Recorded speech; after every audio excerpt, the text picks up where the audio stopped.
നമസ്കാരം. ഏവർക്കും post market റിപ്പോർട്ട്സുകളിലേക്ക് സ്വാഗതം. ഇന്ന് നവംബർ 6, 2025 വ്യാഴം. അങ്ങനെ തുടർച്ചയായി ഇന്ന് രണ്ടാമത്തെ ട്രേഡിംഗ് സെക്ഷനിലും ഇന്ത്യൻ മാർക്കറ്റിന് നഷ്ടത്തോടുകൂടി വ്യാപാരം അവസാനിപ്പിക്കേണ്ടതായിട്ട് വന്നു. മാത്രവുമല്ല, നിഫ്റ്റിക്ക് അതിൻ്റെ സൈക്കോളജിക്കൽ ലെവലായ 25,500 എന്ന ലെവലിനടുത്തായിട്ട് വ്യാപാരവും അവസാനിപ്പിക്കേണ്ടതായിട്ട് വരികയുണ്ടായി. ഇന്നത്തെ നമ്മുടെ മാർക്കറ്റിനെ നഷ്ടത്തിലേക്ക് നയിക്കുവാനുണ്ടായ കാരണങ്ങൾ എന്തൊക്കെയാണെന്ന് വിശദമായി തന്നെ നമുക്ക് ഈ വീഡിയോയിൽ ചർച്ച ചെയ്യാം. ഇന്ന് നിഫ്റ്റി ഗ്യാപ്പ് അപ്പ് ഓപ്പണിംഗ് ആയിരുന്നു ഇൻഡിക്കേറ്റ് ചെയ്തിരുന്നെങ്കിൽ കൂടിയിട്ടും ലീഡിംഗ് ആയ എല്ലാ ഇൻഡസീസിലും സ്ലൈറ്റ്ലി ഗ്യാപ്പ് ഡൗണോട് കൂടിയിട്ടുള്ള ഓപ്പണിംഗ് ആയിരുന്നു ലഭ്യമായിരുന്നത്. എങ്കിലും മാർക്കറ്റ് ഓപ്പൺ ആയി ഉടനടി തന്നെ മാർക്കറ്റിന് മുന്നോട്ട് പോകാനുമായി. അതിനെ തുടർന്ന് നിഫ്റ്റിക്ക് ഇന്ന് 25,679 എന്ന ലെവലിൽ റെസിസ്റ്റൻസും നേരിടേണ്ടതായിട്ട് വന്നു. എന്നാൽ ഉച്ചതിരിഞ്ഞുണ്ടായ ശക്തമായ ഇടിവിനെ തുടർന്ന് നിഫ്റ്റിക്ക് അതിൻ്റെ സൈക്കോളജിക്കൽ ലെവൽ ബ്രേക്ക് ചെയ്തുകൊണ്ട് 25,491 എന്ന ലെവലിൽ സപ്പോർട്ട് എടുക്കുവാൻ സാധിച്ചതിനെ തുടർന്ന് 87 പോയിന്റുകളുടെ നഷ്ടത്തോടുകൂടി 25,509 എന്ന ലെവലിൽ വ്യാപാരം അവസാനിപ്പിക്കേണ്ടതായിട്ട് വന്നപ്പോൾ സെൻസെക്സിന് ഇന്ന് 148 പോയിന്റുകളുടെ നഷ്ടത്തോടുകൂടി 83,331 എന്ന ലെവലിൽ ഈ ആഴ്ചയിലെ വീക്ക്ലി എക്സ്പയർ നടത്തുവാൻ സാധിച്ചപ്പോൾ ബാങ്ക് നിഫ്റ്റിക്ക് 272 പോയിന്റുകളുടെയും ഫിൻ നിഫ്റ്റിക്ക് 162 പോയിന്റുകളുടെ നഷ്ടവും നേരിടേണ്ടതായിട്ട് വന്നു. ഇന്ന് മാർക്കറ്റിലുണ്ടായ ഇടിവിനെ തുടർന്ന് NSEയിൽ ആകെ 695 കമ്പനികൾക്ക് മാത്രമേ നേട്ടത്തോടുകൂടി വ്യാപാരം അവസാനിപ്പിക്കുവാൻ സാധിച്ചുള്ളൂ. അതേസമയം 2,150 കമ്പനികൾ നഷ്ടത്തോടുകൂടിയിട്ടാണ് വ്യാപാരം അവസാനിപ്പിക്കേണ്ടതായിട്ട് വരികയുണ്ടായി. ഒത്തിരിയേറെ കാലങ്ങൾക്ക് ശേഷമാണ് NSEയുടെ അഡ്വാൻസ് ഡിക്ലൈൻ റേഷ്യോയിൽ ഇത്രയും വലിയ വ്യത്യാസം അനുഭവപ്പെടുന്നത്. ഇന്ന് സെക്ടർ വൈസ് നോക്കുമ്പോൾ മെറ്റൽ, പവർ, റിയാലിറ്റി, മീഡിയ തുടങ്ങിയ മേഖലകൾക്ക് 1% മുതൽ 2% ഇടിവ് നേരിടേണ്ടി വന്നപ്പോൾ FMCG, IT തുടങ്ങിയ മേഖലകൾക്ക് നേട്ടത്തോടുകൂടിയും വ്യാപാരം അവസാനിപ്പിക്കുവാൻ സാധിച്ചു. ഇന്ന് ബോർഡർ മാർക്കറ്റ്സുകളും മോശമായ പെർഫോമൻസ് തന്നെയാണ് കാഴ്ചവെക്കുകയുണ്ടായത്. തൽഫലമായി BSE മിഡ് ക്യാപ്പിന് 1.2% ഇടിവ് നേരിടേണ്ടി വന്നപ്പോൾ സ്മോൾ ക്യാപ്പിന് 1.5% ഇടിവും നേരിടേണ്ടതായിട്ട് വരികയുണ്ടായി. Asian Paints, InterGlobe Aviation, M&M, Reliance Industries, TCS തുടങ്ങിയ സ്റ്റോക്കുകൾ ഇന്ന് നിഫ്റ്റിയിൽ നേട്ടം കൈവരിച്ചപ്പോൾ Hindalco, Grasim Industries, Adani Enterprises, Power Grid Corporation, Eternal തുടങ്ങിയ സ്റ്റോക്കുകൾക്ക് ഇന്ന് നിഫ്റ്റിയിൽ നഷ്ടവും നേരിടേണ്ടതായിട്ട് വരികയുണ്ടായി. ഇന്ന് ഇന്ത്യൻ രൂപയ്ക്ക് അമേരിക്കൻ ഡോളറിനെതിരെ ശക്തമായ ചെറുത്തുനിൽപ്പ് നടത്തിക്കൊണ്ട് ചൊവ്വാഴ്ചത്തെ ക്ലോസിംഗിൽ നിന്നും 3 പൈസയുടെ നേട്ടത്തോടുകൂടി 88.62 എന്ന ലെവലിൽ വ്യാപാരവും അവസാനിപ്പിക്കുവാൻ സാധിച്ചു.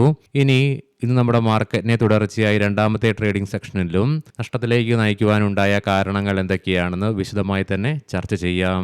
ഒക്ടോബർ 29 ആരംഭിച്ച വിദേശ ധനകാര്യ സ്ഥാപനങ്ങളുടെ സെല്ലിംഗ് കഴിഞ്ഞ ചൊവ്വാഴ്ചയും ഇന്ത്യൻ മാർക്കറ്റിൽ തുടരുകയുണ്ടായി. അതിനെ തുടർന്ന് തുടർച്ചയായി 5 ട്രേഡിംഗ് സെക്ഷനിൽ അവർ നെറ്റ് സെല്ലേഴ്സ് ആയിരുന്നു. അതുകൊണ്ട് തന്നെ വിദേശ ധനകാര്യ സ്ഥാപനങ്ങളുടെ ഭാഗത്ത് നിന്ന് തുടർന്ന സെല്ലിംഗ് ഇന്നും നമ്മുടെ മാർക്കറ്റിനെ വീക്കൻ ചെയ്യുവാൻ പ്രധാന പങ്ക് വഹിക്കുകയുണ്ടായി. ചൊവ്വാഴ്ച നടന്ന അവസാന ട്രേഡിംഗ് സെക്ഷനിൽ ഓട്ടോ, IT, മെറ്റൽ സ്റ്റോക്സുകളിലായിരുന്നു ഏറ്റവും കൂടുതൽ പ്രോഫിറ്റ് ബുക്കിംഗ് ദൃശ്യമായിരുന്നതെങ്കിൽ ഇന്ന് നേരെ തിരിച്ച് ബാങ്കിംഗ്, ഫിനാൻഷ്യൽ, മെറ്റൽ സെക്ടറുകളിൽ അതിശക്തമായ പ്രോഫിറ്റ് ബുക്കിംഗ് പ്രകടമായിരുന്നു. മാത്രവുമല്ല, തൽഫലമായി ഇന്ന് നിഫ്റ്റി മെറ്റൽ ഇൻഡെക്സിന് 2% നഷ്ടവും നേരിടേണ്ടതായിട്ട് വരികയുണ്ടായി. ഇതിനു പുറമെ പവർ, റിയാലിറ്റി, മീഡിയ തുടങ്ങിയ സെക്ടറുകളിലും പ്രോഫിറ്റ് ബുക്കിംഗ് ഇന്ന് ശക്തമായി അനുഭവപ്പെടുകയുണ്ടായി. റീസെന്റ് ആയിട്ട് വന്ന ഇക്കണോമിക് ഡാറ്റയിൽ US ഇക്കണോമി, ലേബർ മാർക്കറ്റിനെ കുറിച്ചുള്ള ആശങ്കകൾ കുറയ്ക്കുകയുണ്ടായി. തൽഫലമായി ഇന്ന് US ഡോളർ വീണ്ടും ശക്തിയാർജിക്കുകയുണ്ടായി. അതിനെ തുടർന്ന് US ഡോളർ അതിന്റെ 5 മാസത്തെ ഏറ്റവും ഉയർന്ന നിലയിലേക്കും എത്തിച്ചേരുകയുണ്ടായി. US ഡോളർ ഇന്ന് ശക്തിയാർജിച്ചത് ഇന്ത്യൻ മെറ്റൽ സ്റ്റോക്കുകളെ സാരമായി ബാധിക്കുകയുമുണ്ടായി. ഇന്ന് സെൻസെക്സിന്റെ ഈ മാസത്തെ ആദ്യ ആഴ്ചയിലെ വീക്ക്ലി എക്സ്പയറി ആയിരുന്നതുകൊണ്ട് തന്നെ മാർക്കറ്റ് ഹൈലി വോൾട്ടൈലുമായിരുന്നു. ഈ ഒരു ഘടകവും ഇന്ന് നമ്മുടെ മാർക്കറ്റിനെ മോശമായി തന്നെ ബാധിക്കുകയുണ്ടായി. ഇതുകൂടാതെ ഇന്ന് ഇന്ത്യയിൽ നിന്നും റിലീസ് ചെയ്യപ്പെട്ട ഒക്ടോബർ മാസത്തെ HSBC service PMI data May 2025 ശേഷം ഏറ്റവും മോശമായ നിലയിലാണ് റിപ്പോർട്ട് ചെയ്യപ്പെടുകയുണ്ടായത്. ഈ ഒരു ഘടകവും ഇന്ന് നമ്മുടെ മാർക്കറ്റിനെ സാരമായി തന്നെ ബാധിച്ചു. മാർക്കറ്റ് ടൈമിൽ റിയൽ ടൈം അപ്ഡേറ്റ്സ് നൽകുവാനായിട്ട് നമ്മൾ ടെലഗ്രാം ഗ്രൂപ്പ് ക്രിയേറ്റ് ചെയ്തിട്ടുണ്ട്. താല്പര്യപ്പെടുന്നവർക്ക് ലിങ്ക് ഫസ്റ്റ് കമന്റിൽ നൽകിയിട്ടുണ്ട്. ആ ലിങ്കിൽ ക്ലിക്ക് ചെയ്തുകൊണ്ട് ഗ്രൂപ്പിൽ ജോയിൻ ചെയ്യാവുന്നതാണ്. ഇനി നമുക്ക് ഗ്ലോബൽ മാർക്കറ്റുകൾ പരിശോധിക്കാം. നിലവിൽ ഡോ ജോൺസ് ഫ്യൂച്ചർ 24 പോയിന്റുകളുടെ നേട്ടത്തോടുകൂടി തന്നെ വ്യാപാരത്തിൽ തുടർന്നുകൊണ്ടിരിക്കുമ്പോൾ യൂറോപ്യൻ മാർക്കറ്റ്സ് 3.5% നഷ്ടത്തിലാണ് വ്യാപാരത്തിൽ തുടർന്നുകൊണ്ടിരിക്കുന്നത്. ഏഷ്യൻ മാർക്കറ്റ്സിൽ ഇന്ന് ഇന്ത്യൻ മാർക്കറ്റിനൊഴികെ ബാക്കി എല്ലാ മാർക്കറ്റുകൾക്കും നേട്ടത്തോടുകൂടി തന്നെ വ്യാപാരം അവസാനിപ്പിക്കുവാനും സാധിച്ചു. കൊമോഡിറ്റിയിൽ ബ്രെന്റ് ക്രൂഡിന്റെ വിലയിൽ 0.67% ഉയർച്ചയും ക്രൂഡ് ഓയിലിന്റെ വിലയിൽ 0.85% ഉയർച്ചയുമാണ് അനുഭവപ്പെടുന്നത്. മാത്രമല്ല ഗോൾഡിന്റെ വില വീണ്ടും $27 ഉയർച്ചയാണ് നിലവിൽ അനുഭവപ്പെടുക. അതിനെ തുടർന്ന് $4006 എന്ന നിലയിലാണ് നിലവിൽ ഗോൾഡിന്റെ വില നിലകൊള്ളുന്നതും. ഇന്നത്തെ പ്രധാനപ്പെട്ട സ്റ്റോക്കിംഗ് ന്യൂസുകൾ പരിശോധിക്കാം. മുൻകൂട്ടി ഓർമ്മിപ്പിച്ചുകൊള്ളട്ടെ, ഇത് ഒരു ബൈ ഓർ സെൽ റെക്കമെൻഡേഷൻ അല്ല. പറയാൻ പോകുന്ന റിസൾട്ടുകളൊക്കെ quarter to year on year ബേസിസിലാണ്. ഓല ഇലക്ട്രിക് കമ്പനിയുടെ നെറ്റ് ലോസ് 495 കോടി രൂപയിൽ നിന്നും 418 കോടി രൂപയായി ചുരുങ്ങി. റവന്യൂ ഫ്രം ഓപ്പറേഷൻസിൽ 43% ഇടിവാണ് രേഖപ്പെടുത്തുകയും ഉണ്ടായത്. ഗോദ്രേജ് പ്രോപ്പർട്ടീസ് നെറ്റ് പ്രോഫിറ്റിൽ 21% വർധനവ് രേഖപ്പെടുത്തിയപ്പോൾ റവന്യൂ ഫ്രം ഓപ്പറേഷൻസിൽ 32% ഇടിവാണ് രേഖപ്പെടുത്തുകയുണ്ടായത്.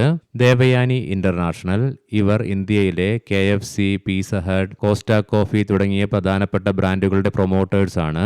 കഴിഞ്ഞ വർഷം ഇതേ ക്വാർട്ടറിൽ 1.7 ലക്ഷം ലാഭം റിപ്പോർട്ട് ചെയ്ത കമ്പനി ഇത്തവണ 21.9 കോടി രൂപയുടെ നഷ്ടമാണ് രേഖപ്പെടുത്തുകയുണ്ടായത്. അതേസമയം റവന്യൂ ഫ്രം ഓപ്പറേഷൻസിൽ 13% വർധനവും രേഖപ്പെടുത്തുകയുണ്ടായി. സൈഡസ് ലൈഫ് നെറ്റ് പ്രോഫിറ്റിൽ 38% വർധനവ് രേഖപ്പെടുത്തിയപ്പോൾ റവന്യൂ ഫ്രം ഓപ്പറേഷൻസിലും 17% വളർച്ച രേഖപ്പെടുത്തുകയുണ്ടായി. അബൌട്ട് ഇന്ത്യ നെറ്റ് പ്രോഫിറ്റിൽ 16% ഉയർച്ചയും റവന്യൂ ഫ്രം ഓപ്പറേഷൻസിൽ 8% വളർച്ചയും രേഖപ്പെടുത്തി. P&G ഹൈജീൻ നെറ്റ് പ്രോഫിറ്റിൽ 1% ഇടിവ് രേഖപ്പെടുത്തിയപ്പോൾ റവന്യൂ ഫ്രം ഓപ്പറേഷൻസിലും 1% ഇടിവ് രേഖപ്പെടുത്തുകയുണ്ടായി.